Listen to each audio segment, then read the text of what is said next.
up-to-date de Bitcoin et Ethereum et on va regarder aussi les autres crypto-monnaies, Others, les altcoins, etc. Donc, est-ce qu'on a trouvé un bottom? Telle est la question.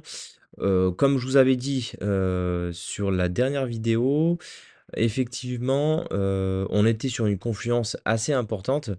Donc il y avait la zone de rechargement entre 94 000 $ et 85 000 $ et il y avait également donc un déséquilibre en weekly, donc sur un déséquilibre sur une semaine, donc qui était ici.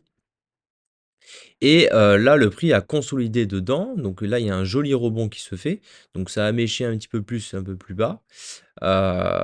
Donc là, pour le moment, c'est un petit rebond, à voir si il est éphémère ou simplement, justement, ce sera donc le bottom définitif et donc repartir sur des plus hauts historiques. Donc pour le savoir, alors déjà, ce qui est bien, c'est que là, je suis en weekly. La bougie baissière a clôturé pile poil dans le déséquilibre en weekly, a clôturé au-dessus de la zone de rechargement. Et donc cette semaine, la bougie est haussière, donc il y a un rebond qui se fait. Par contre, attention, dans les prochains jours, il y aura effectivement un fair value gap en weekly qui s'est dessiné. Puisque du coup, si je le supprime, hop, on voit bien qu'il y a un petit espace où le prix n'a jamais été retravaillé. Donc qu'est-ce qui va se passer? C'est-à-dire que là, le prix du Bitcoin, va revenir dans les prochains jours entre 96 000 $ et 99 000, ouais, 99 000 $, dans cette fourchette-là. Et là, on va vite être fixé. C'est-à-dire que le prix, il peut consolider, comme j'ai dessiné ici sur la flèche verte. Il peut consolider, ça c'est une certitude, et repartir à la hausse, et donc chercher peut-être la zone de rechargement de short. Bon, déjà, on va la dessiner, comme ça au moins ça sera fait. Et la zone de rechargement de short, elle est ici. Hop, on va la dessiner. C'est là où normalement il faut prendre quand même des profits. Alors pas tout, bien évidemment. Hop, voilà. Et ensuite, je vais enlever ça.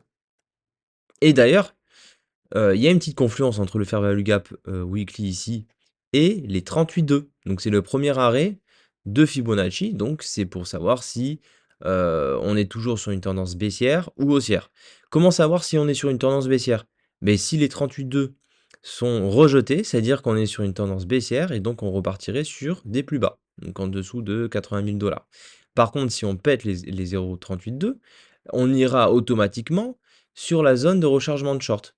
Donc là où les institutions ou les gros investisseurs donc prennent des bénéfices. Alors pas la totalité bien évidemment, mais prennent des bénéfices. Et c'est ce qu'il faut faire toujours, il faut toujours prendre des bénéfices sur une zone de rechargement, de short, soit sur des plus hauts, soit sur une extension de Fibonacci de 1,618 ou 2,618 ou 3,618, c'est ultra important. Voilà.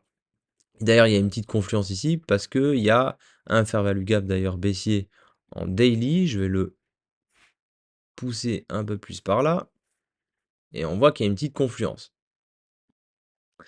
Donc ça veut dire que là, dans les prochains jours, il va falloir faire très attention. La zone la plus importante pour le moment, c'est celle-ci.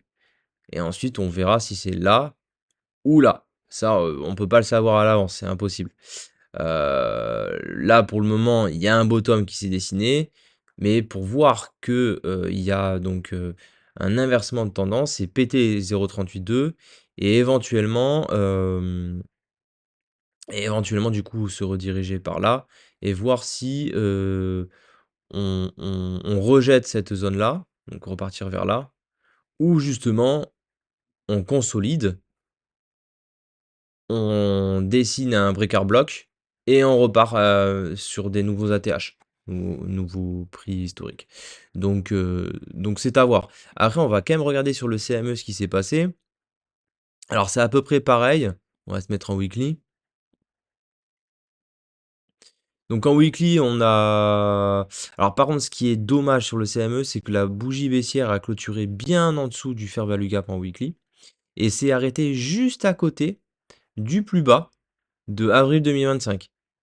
Et ça, généralement, ça s'appelle un equal low, donc un prix bas quasiment égal. Et généralement, quand ça laisse ce genre de mèche et qui n'est pas venu aller chercher le plus bas, généralement ça peut revenir dedans. Donc à voir, à voir, à voir. En tout cas, ici on voit qu'il y a toujours donc le fair value gap en weekly aussi du côté du CME. Donc dans les prochains jours, en CME, ça donnerait 96 000 $ et ouais, 99 500. Donc c'est à peu près globalement pareil que sur donc les plateformes, donc Binance, etc. Donc là, vraiment, c'est la zone la plus importante, ici. Parce que du coup, ça doit correspondre également, je pense, aux 0,38,2, hein, je pense que c'est à peu près pareil. Oui, voilà, 0,38,2. Et la zone de rechargement de short, elle est ici. Ok, bon. Au niveau du RSI, ce qui est bien, c'est qu'on est quand même plutôt bas. On n'est pas en survente non plus. Alors peut-être sur l'autre. Non, non plus. Ok. On n'est pas en survente, donc effectivement, peut-être que ça peut chauffer de nouveau et repartir sur un plus bas par là, en dessous des 80 000 $ sur le CME et en dessous des 74 508. Et là, peut-être que du coup, ça marquerait du coup une survente sur le RSI, et ce sera à ce moment-là qu'il va falloir aussi énormément recharger.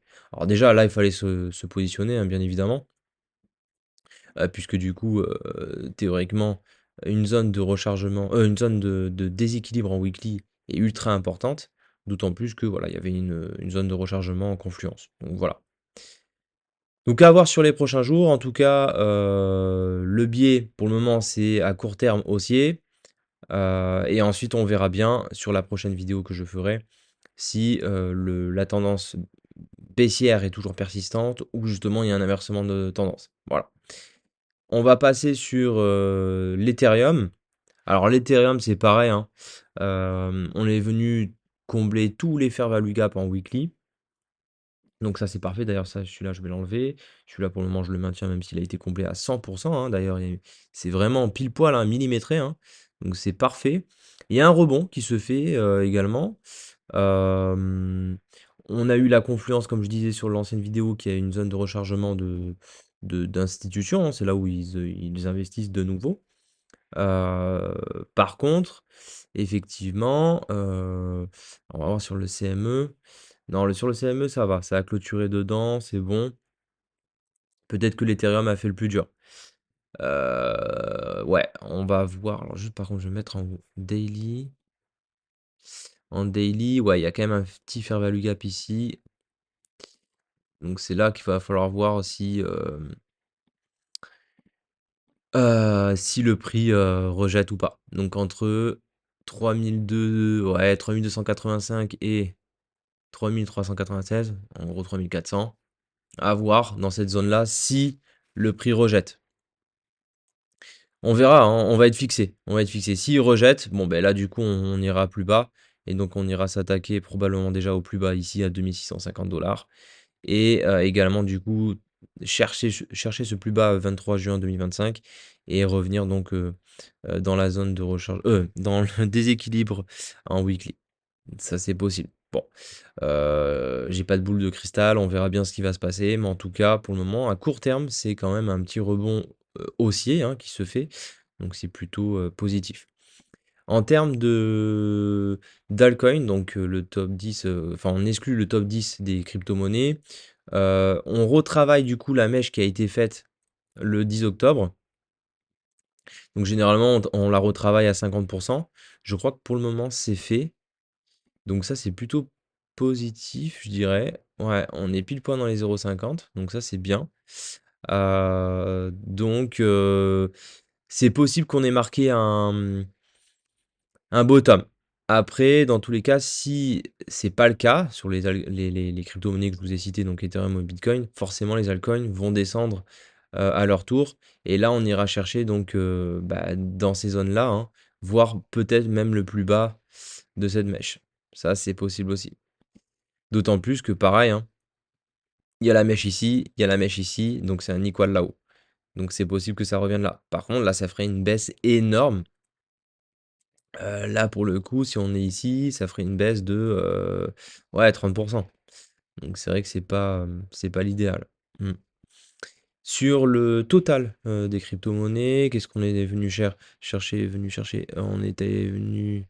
On est venu chercher, pardon, j'arrive plus à parler, le déséquilibre ici en daily. Hop, à la perfection, ça c'est fait, donc ça c'est parfait. Ouais, c'est celui-là en daily, donc pour le moment, c'est possible qu'il y ait un bottom, hein. Surtout que là, il y a plus rien à retravailler. Ici, ça a été complet. Là, il y en a pas. Il y a pas de fair value gap, hein, dans ces zones-là, donc c'est possible. À voir, à voir. On va vite le savoir, hein, si c'est, un rebond, éphémère ou si c'est un rebond, persistant et qui va chercher de nouveaux sommets. Voilà. J'ai pas grand-chose de plus à dire sur, les crypto-monnaies, en tout cas dans les prochains jours.